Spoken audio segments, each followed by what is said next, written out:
Hey all, I'm Tyler, and this episode of A Good Problem to Have. I'm going to start over. Hey docs, this is Tyler. Welcome to this episode of A Good Problem to Have.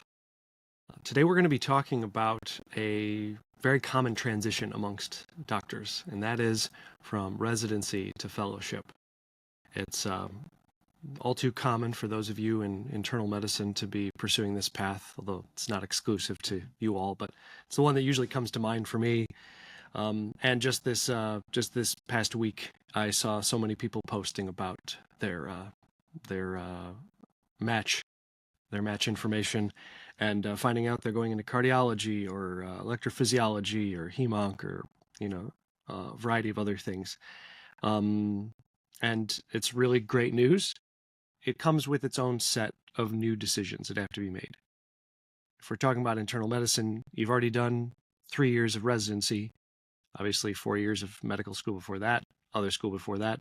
This is just a further extension of the training time, delaying major desirable decisions like buying a home, perhaps, being able to settle into one place, and a wide variety of nuanced lifestyle decisions that no doubt you think about and want to be able to pursue. So what I wanted to do was talk about 8 pieces of advice that comes to my mind when I think about a doctor who's matched into fellowship and they're trying to figure out what they can do financially speaking to maintain good footing. Because it's really, I know like residency, of course, itself is very challenging. From what I've been told, fellowship is even busier. And sometimes you're even taking a pay decrease. And so it can be stressful, financially speaking, because you may have less money and even less time. And it's, your body and your life and your brain are all, taking a lot in order to sustain this level of training and education. And I know you all do it because you love it and you want to do it. These 8 pieces of advice will help you to be able to keep things steady, keep treading water, because that's the advice I always tell trainees. You got to just tread water. The big stuff, investing, tax planning, saving, home purchases that you love, cars you want to buy, that'll all come. Got to tread water now. First thing I think of is to put on the mindset of what your goal is here. You want to be able to tread water, but you also want to set yourself up so that you're able to manage unexpected emergencies. Cash flow is going to be tight, time is tighter. You need to build a small buffer. Try to maintain a low level of savings. $1,000 in cash is what I usually recommend doctors start with. 1 month of expenses would be great. If you can achieve that, fantastic. And obviously, ratcheting up to 3 months worth of expenses is ideal. That may not be reasonable for your situation, but if it is, 3 months of expenses in a high yield savings account is a great idea. Automate your bills, your rent, mortgage payment if you happen to be buying. We'll talk about that in a bit. Electric bill, everything that you can automate in terms of money, try to do it. This would even include retirement plan contributions. So if your fellowship program offers a 403B plan, and they allow you to participate, and especially even if the employer matches your contributions to a 3 or 5% degree, that's another thing that you can automate through your payroll, through your salary.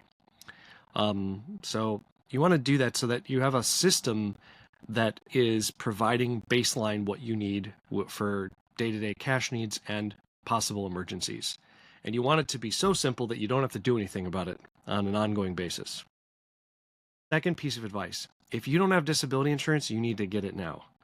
Own occupation, specialty specific, portable. And you want to get it from one of the among the following 5 insurance companies: Emeritus, Guardian, Mass Mutual, Principal, or the Standard. And you want to work with an agent who can access all of the above insurance carriers. There's several out there that I know. The 2 that I've known the longest are Larry Keller and Michael Relvis. They do fantastic work, and they also are big proponents of guaranteed standard issue policies. So you want to check and see if your residency program that you're in offers a GSI, or if your upcoming fellowship program does. If they do, you want to grab that because that is a way for you to get coverage without going through medical underwriting. Trainee pricing usually comes with discounts, so it's good to take advantage of this now to protect your future income. You're only going to get, maybe a $5,000 per month benefit now, and you might think, well, that's not much now. But like GSIs, they let you ratchet up to $15,000 a month.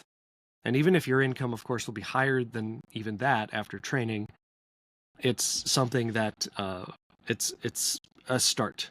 So like you may not know of any health concerns that you have, but a GSI gets you in the door and doesn't allow a little doctor's note snag to create modifications in a policy or even a denial. Because that's happened before. You think that you're fine, but something that your doctor wrote in a note sometime in the past, the insurance company has an issue with it, and suddenly you don't get great coverage. You don't want that to happen. So if you have access to a GSI, you want to get it. A note on this, there are some major players in the physician space that do not have the relationship building done within the insurance industry.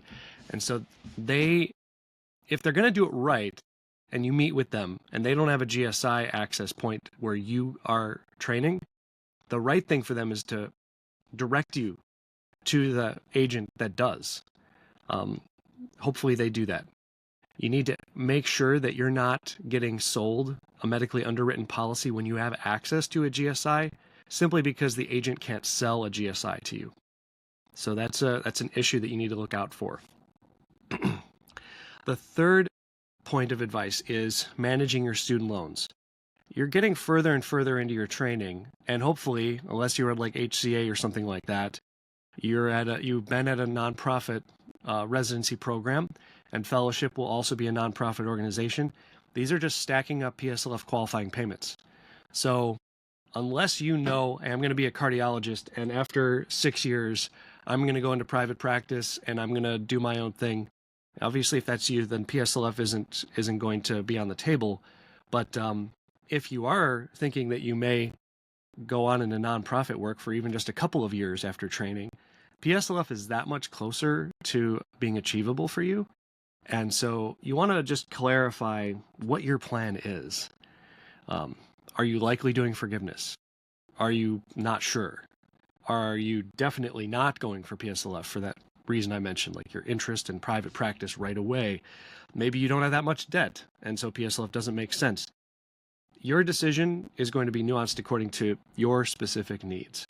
So if, you just need to address the decision. A lot of times the result may very well be the same, even if you're not going for PSLF versus are going for PSLF, because being on an income-driven repayment plan helps you to manage your finances, helps you to manage that tight cash flow that you have right now. And that's totally fine. Even if you're not going for PSLF, just stay on an income-driven plan. Now, the one scenario that I think of where you may want to consider refinancing is if you know you're not going to go for PSLF for career reasons, and you have a spouse who earns a high income. Maybe they're in medicine, maybe they're not, but you could potentially manage a consistently higher but required monthly payment on a refinanced loan with like Laurel Road, for example, or SoFi, or Earnest. You might get a lower interest rate than what your federal loan interest rates are, and that could be worth considering. But just know that like it's a one-way road, one-way street. Once you're out of the federal loan program, you're out. You can't go back in with those loans. So, and you give up PSLF, you give up income-driven repayment plan options. But, if your household income is relatively high, then it might make sense for you to be able to save on the interest by refinancing to a lower interest rate. Fourth piece of advice, fellowship year, assuming you're not in a high-income household, is a low tax bracket year. Now, I've seen some who have been, like they say you did 3 years of internal medicine, and then you worked as an internist for 1 or 2 years, and you made contributions to, your 403B plan during that time frame. But let's just say like during residency, you had a 403B previously, and there's like $5,000 in there. While you're in fellowship, you could consider converting that money to Roth money. It's called a Roth conversion. And the difference between, or I should say, the decision matrix of deciding to invest in retirement accounts on a pre-tax basis versus Roth all depends on what your highest tax bracket would be in the year that you contribute and the average or effective tax rate in the year in which you would be withdrawing it. Now, normally we're talking about working years versus retirement years.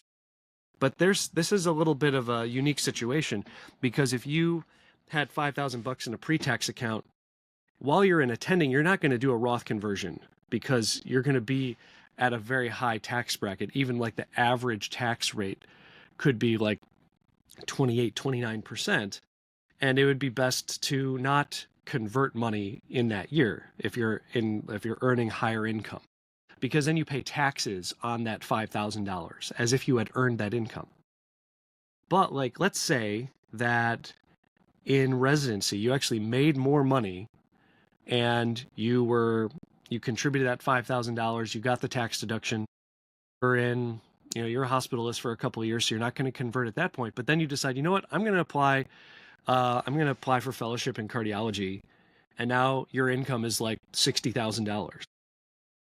So during the year in which the tax year, not the academic year, but the tax year in which your income is consistently low, so in this case, it would be the second to third year bridge in cardiology fellowship, you would have the opportunity to potentially take that pre-tax 403B account that you had in residency. You can convert that to a Roth IRA. And because your income is so low, the tax rate that you pay on that would be relatively low. This goes along with my general advice that when you're in training, you should probably be making Roth contributions in the first place. But sometimes you don't know that, and you just kind of like went along and just did whatever was suggested to you at the time. This might be an opportunity for you to do that, to take advantage of the lower tax bracket that you're in. And then, of course, to that point that I just mentioned, new contributions, even to your 403B plan at work, you can usually make those on a Roth basis after tax, which means you're paying taxes on the money, and then it's going into the account. It's beneficial, again, because you're in a lower income tax bracket. So, and of course, if the fellowship program you're at, if the employer matches your contributions, definitely take advantage of that by contributing yourself. All right, we're halfway through. Fifth piece of advice. You want to avoid permanent decisions for this temporary season. I get a lot of pushback from people who they're going to be in fellowship for at least 3 years and they're wanting to buy a home. I totally understand the desire to do that. And in some cases, maybe it makes sense. Like if you've got kids, obviously the life dynamic, quality of life, flexibility, and things of that nature, there's a big difference between renting a place and owning a place. And if you're going to be there for 3 years, I can see you rolling the dice, but you have to be really mindful of what you're doing. You're purchasing something, and then you're going to sell something. Now, I'm going on the assumption that you're leaving. And if you know that you're leaving, then this is important to pay attention to. The purchase price is going to cost you anywhere from 2 to 3% of the purchase price in closing costs. And then on the sales side, because you're responsible for the commission paid to the realtor, which is usually something that we have to just accept and is usually a good idea, you're going to pay 5-6% on that. Let's say that it's 3% in and then 3% out plus 5%. So what are you looking at? You're looking at like 11% on the combined purchase price and sales price of the home. So the value of the property, in order to break even, it does need to go up in order for you to break even. Now, maybe you're willing to take that risk, and maybe it works out for you. You probably heard older colleagues say like, well, I bought my home in fellowship and it worked out just fine. And it may very well work out fine for you, but you need to understand the risk that you're taking on with a short-term home purchase and subsequent sale. Now, if you know for some reason that you're going to stick around where you're training in fellowship, then that's going entirely different decision matrix. You have a much longer runway there, and maybe it's not going to be the home that you live in for the next 40 plus years, but you know that you're going to stay there, and so you could stay there longer than 3 years. It could be 5 years, 6 years, 10 years until you want to upgrade. Then that, of course, is different. But you just want to base these decisions on your own circumstances and what you understand it to be. Like, what is it? What are the pros? What are the cons? What are the risks? Be really mindful about not splurging on things that are not going to add quality of life and refreshment value to you. So, of course, some people, for everyone, that's different. But you just need to understand. I made a post about this not too long ago, and I mentioned like luxury vehicles. Some people really, really, really like cars, and that's fine. But you do want to think about the quality of that when you're so busy at work. And can you afford an expensive car right now? There's like a lot of things that are coming. Your first attending job is coming. There's a lot of stuff that you don't know how that's all going to turn out. And separating yourself from a great deal of money might make those future decisions harder. So just be very careful about making permanent choices that impact your long-term finances. Sixth piece of advice. You want to build a simple financial routine. It's so important to recognize that, because you're so busy, it's that much more important for you to figure out, when can I check in on my finances in a way that I can reasonably do it? For example, once a month, put on your calendar, call it a money day. Just check on your auto pays, make sure they're on track. Track your cash. Adjust anything that isn't working right. A simple spreadsheet like a Google sheet is awesome. It doesn't have to be perfect, just something that shows your income after taxes, so the paychecks, what comes in your checking account, a list of your expenses, and what that result is. Income minus expenses equals what for you? And if it's a net positive, hopefully it is, then your savings should be increasing each month, barring emergencies, barring unexpected things. And when those things do happen, that's what the emergency fund is for. So you just want to have an eye on what's going on and have a reasonable cadence of reviewing your finances. But just pick one day a week, or one day a month, I should say. All right, seventh. You want to have some semblance of a plan for when your attending income begins. Because when your income explodes, it's a really, really good problem, right? But your propensity to want to lock into the life that you've always wanted is going to be very, very strong. So you got to decide ahead of time what you're going to do with that first year's raise. Be intentional about what are my major problems here? What do I need to do to make sure that I'm protecting my income increase that's happening so that I can address debt? I can begin a moderate retirement savings plan. And then last thing is to just remind you all that your goal in fellowship is not financial perfection here. It's just about protecting from unnecessary high risk, staying organized, and that way you can avoid costly mistakes. And if you do this, then you can really set yourself up for a smooth transition to that higher income when it comes. Finally, the income will match your effort, right? So with these 8 steps, I hope that you all find it helpful, and I'll see you next time.